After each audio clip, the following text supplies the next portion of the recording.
Unique homes. Uniquely placed. Uniquely yours. Service tailored to your lifestyle. A global network like no other. Exceptional heritage. Pioneering expertise. Every home is one of a kind. Like you, like us. Discover your one of one. Sotheby's International Realty.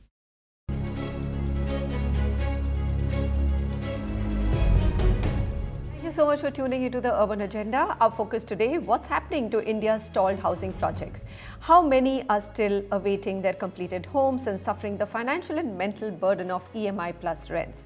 Well, latest PropEquity data shows that some projects are getting completed, but the total number of stalled units across India's top housing markets have remained more or less the same since pre-COVID or 2019. Here's the data from PropEquity. So total number of projects stalled are 1599, 4.8 lakh units approximately. We have rounded off the figures. 2.2 lakh units out of these are RERA registered. So that's almost 40% plus.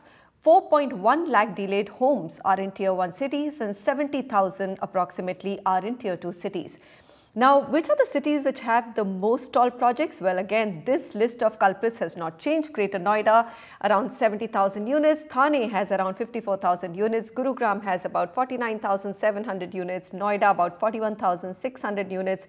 Mumbai, 36,000 units. Bengaluru, 37,700. And Navi Mumbai, around 24,000. So imagine between Delhi and Mumbai or Delhi NCR and MMR, you pretty much have the largest number of stalled units.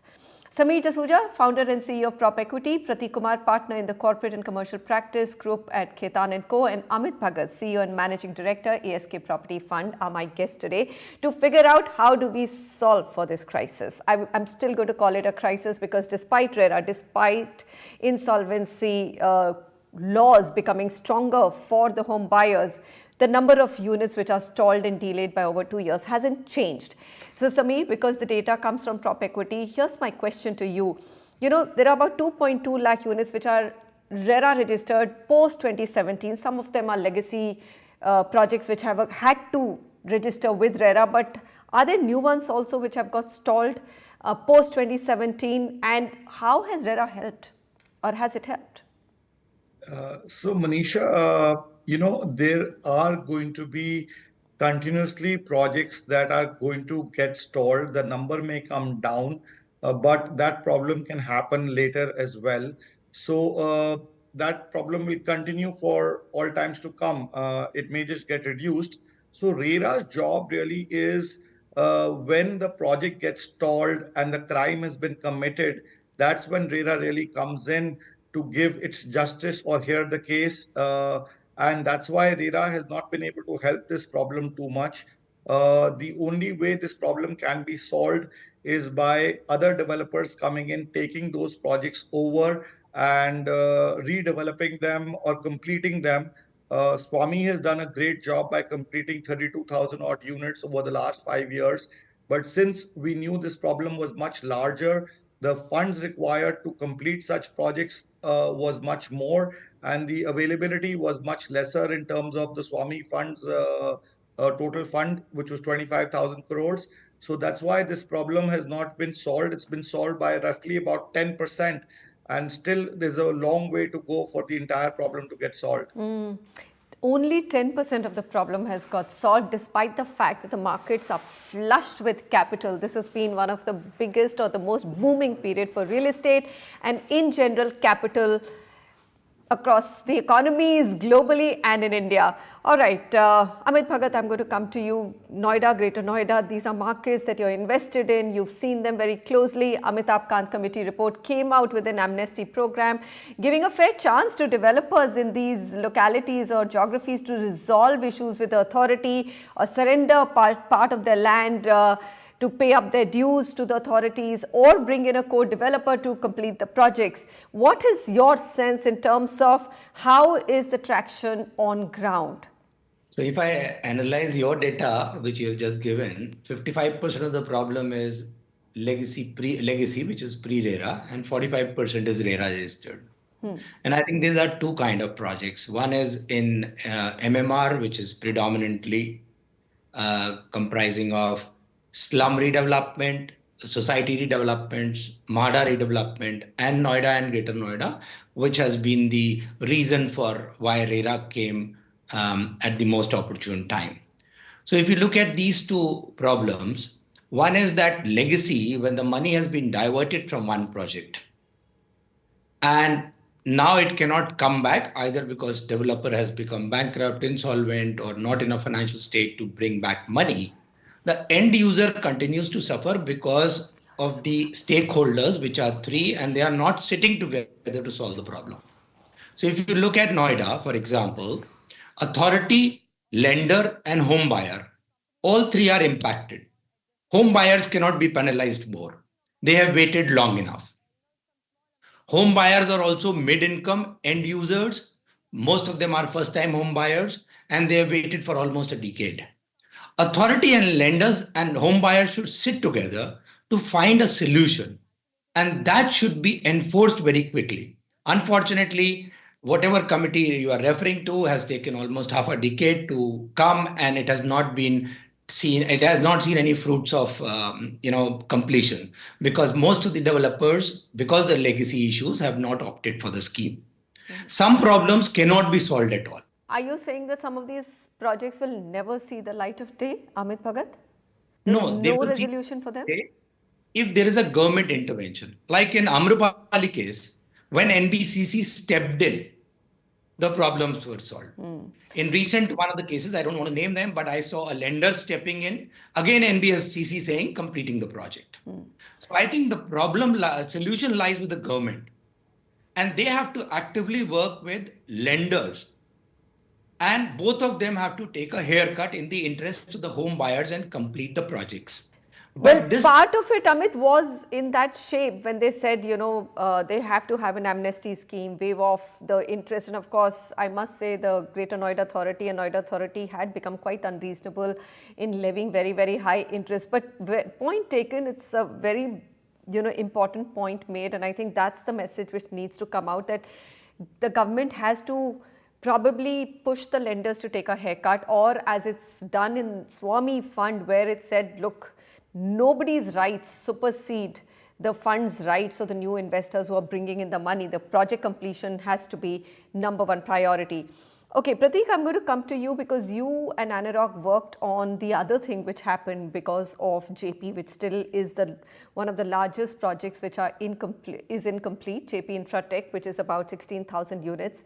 Now, even the Amitabh Kant committee report says that don't go to IBC. Go to IBC only as a last resort. Don't drag a developer to insolvency at all or NCLT. The results have not been very good.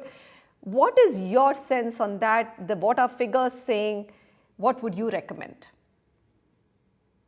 See, IBC, of course, is the last resort. As the name suggests, the builders unable to complete projects, and it's eventually you are looking for a resolution. Now, the challenge that comes before insolvency courts is because there are so many stakeholders, and at least home buyers, while they've been classified as financial creditors, they have so many varied demands. Somebody wants possession, somebody wants delayed interest. So all those interests can't be aligned.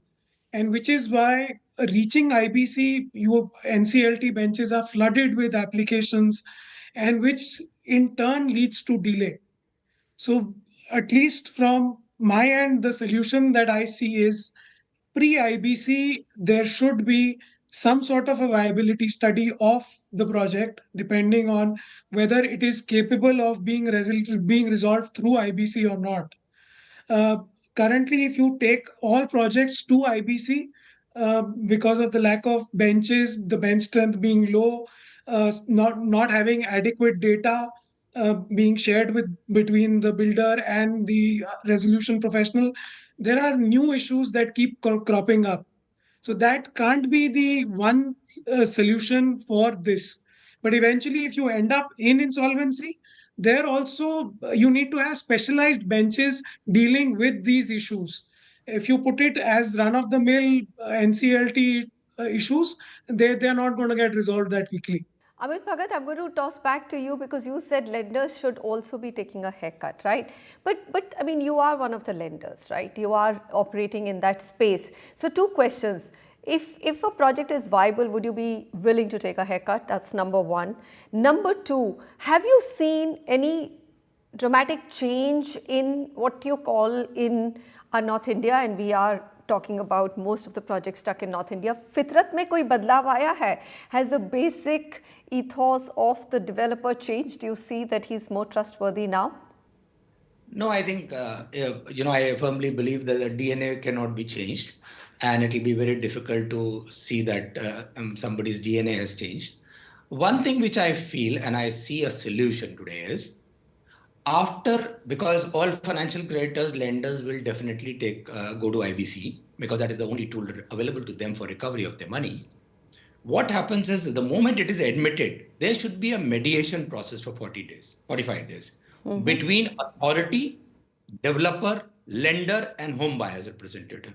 And if this is followed, unfortunately, what happens? Authority never comes. And judicial pronouncements have come over the last 1 decade, where I think the recent one, which is I think last year, where authority has been pronounced as a secured creditor. Now, these are evolving. Nothing is permanent from day one where a solution can be worked out in defined timeline because everything is evolving. So I think now going forward, if for the stakeholders, all stakeholders give a priority to the home buyer, which should be a priority, because if you look at it, you are spoiling 3 generations of that household. Yeah. He's a mid-income.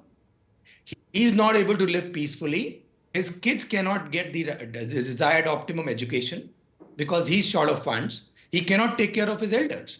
So priority should be home buyers. But for that, proactively, authority, lender, developer should come together with a home buyer's representative, go through this mediation process of 45 to 60 days before the COC is constituted and the action starts. And you will quickly find a solution.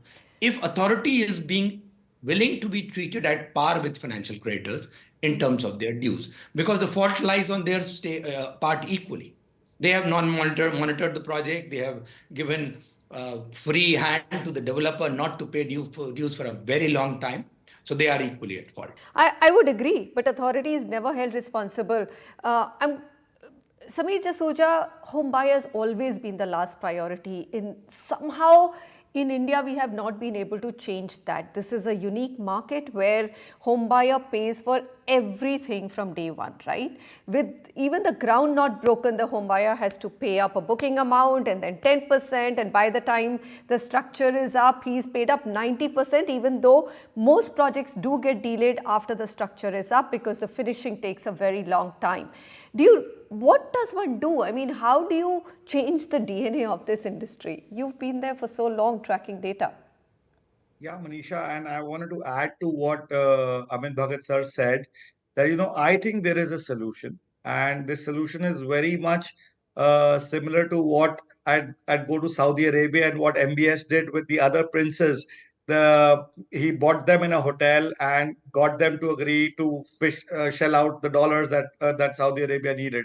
Similarly, I think, fortunately for India, in the last 3 years, real estate prices have almost doubled, especially in MMR and NCR. So those projects have actually become viable. But like Amit ji was saying, that the DNA has not changed, and that DNA has to be forcibly changed in those stalled projects, where the developer has to be made to sit down, sign on the papers, hand over the project to a contractor with the buyer and the lender, and you will see amazing solutions come up. Prateek, very quickly, how can you force the developer to come on the table? Legally, what are the loopholes which need to be plugged? Or do you just think if Finance Ministry wakes up and says, everyone get on the table? Because we do have our Amitabh Kant committee report, but really not much has moved since then. How do we get this to happen, what Samir and Amit have just said? So I think they're spot on this. And the builder's support is needed because he knows the project. The only way we can do that is through court intervention.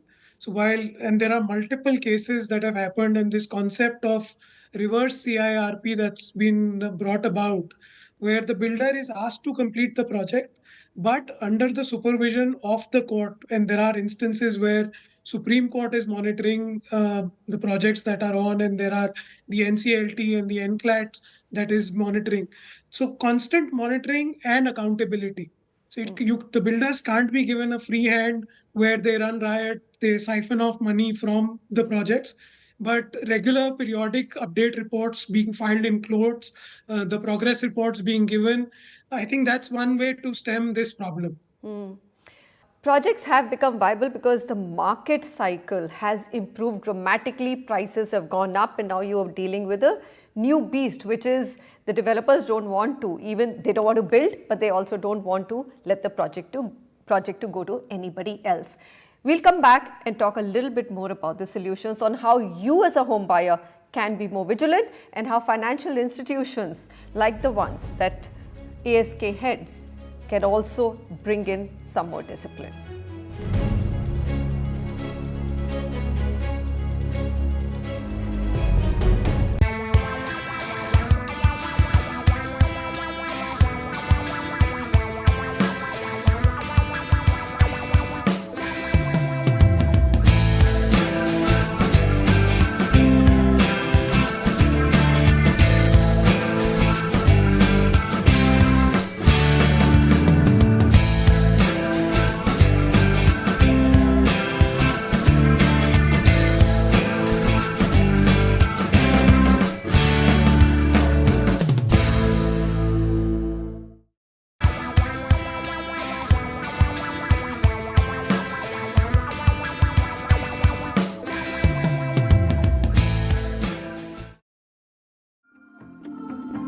Unique homes, uniquely placed, uniquely yours. Service tailored to your lifestyle. A global network like no other. Exceptional heritage. Pioneering expertise. Every home is one of a kind. Like you, like us. Discover your one of one. Sotheby's International Realty.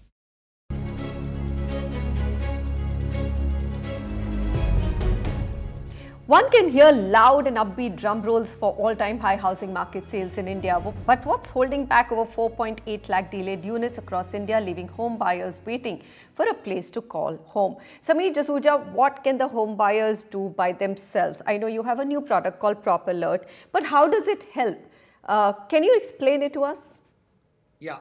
So, after seeing this problem and after reporting these figures to the finance minister, who then set up the SWAMIH Fund, because we're the only company in India which is actually tracking on the ground construction progress of every project that gets launched. We have over 300 civil engineers across 44 cities who go to every project on behalf of the banks and on behalf of other financial institutions to check whether construction activity and construction progress is happening as per plan. And if it is slowing down, then why it is slowing down. In addition to that, we track 57,000 developers' progress and their track record. Now, why that is important also, besides checking the construction on the ground, is let's look at the case of Amarpali. They actually could execute only 3,000 projects in, say, 3 years, but they sold 30,000 to be delivered in the next 5 years. Naturally, even if they had the money, they didn't have the execution capability. So we are trying to come out with a product. We come out with a product for the consumers where not only he can track through us the construction on the ground as it happens. We send alerts to him if the construction is slowing down or construction is stalling, so that he can take the necessary steps to exit the project. Many people don't know when the project is stalling because the broker is incentivized by the developer, so he will never tell you the truth because he sold you the project. The developer will never come out with the truth. But Samir, it's not that easy even for a home buyer to exit. But yeah, he's not going to be caught napping is what you're saying. He won't Very be caught quickly, napping. He can take the necessary steps first. And because the market is opaque and not that transparent. Amit, so it's even despite the fact that private equity funds they have a close eye on the project. it's not as if you all don't get caught in an incomplete project with a developer whose intentions are not clear. How will you prevent it, and how do you think that PropAlert is a good service? So I think to be fair to the developers who have delivered in the past and may still get stuck, look at the market conditions. I think 2017 is to real estate market what 1991-92 was to equity. Our regulation came 25 years late. And that is why I firmly believe that it is a beginning of a real estate journey which will last for a decade or more. Second is, I think market has got re-rated. Noida and Gurgaon prices have doubled by more than 100%. So if you can't find a solution in this, you can never find a solution. And now there are agencies like PropEquity, PropAlert, where the data is available. So it is no more completely a black box. The regulation is the law has also evolved. There are judicial pronouncements. I think what we need is a proactive approach now with the market being re-rated. Lenders are always vigilant because they have an escrow mechanism, they have the security. But Noida was a unique case, like slums of Mumbai, where the enforcement of the security was not possible because the land was not paid for. It was a flawed system where you have given them right to sell without they owning land and paying for the land. And so was the case in slums, where unless until you complete the slum development, you are not allowed to sell. And if you sell, you can't get a completion certificate. So the policies were flawed. And today, with the market getting re-rated, home buyer is willing to accept the house. Quality will definitely remain a suspect even now when it is completed because of the various agencies which will get involved at the last moment. But solution is possible if all the stakeholders come together and sit together and they are determined. And there is a legal enforcement of it, and the government decides, every state government decides that this is their priority. Well, elections are up in many of the state governments, but what I'm hearing from all three of you is that there's been an evolution, but it is now or never. You have to resolve them in a boom period because it is a cyclical industry. When it goes down, it'll be a much harder problem to resolve. Gentlemen, thank you very much for joining me and making time for this. And we are closing this chapter of the Urban Agenda with the hope that everyone from the Finance Ministry to industry bodies and the legal system and home buyers join forces to untangle this crisis of unfinished homes in India.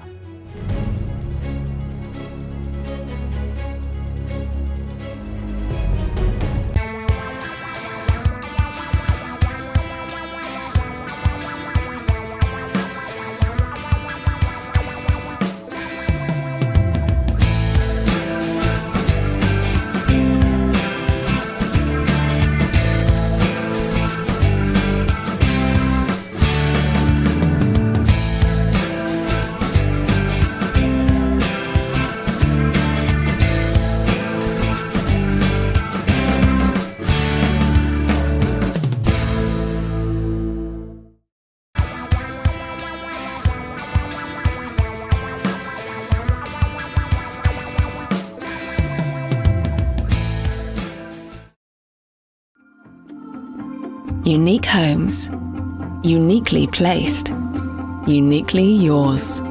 Service tailored to your lifestyle. A global network like no other. Exceptional heritage. Pioneering expertise. Every home is one of a kind. Like you, like us. Discover your one of one. Sotheby's International Realty.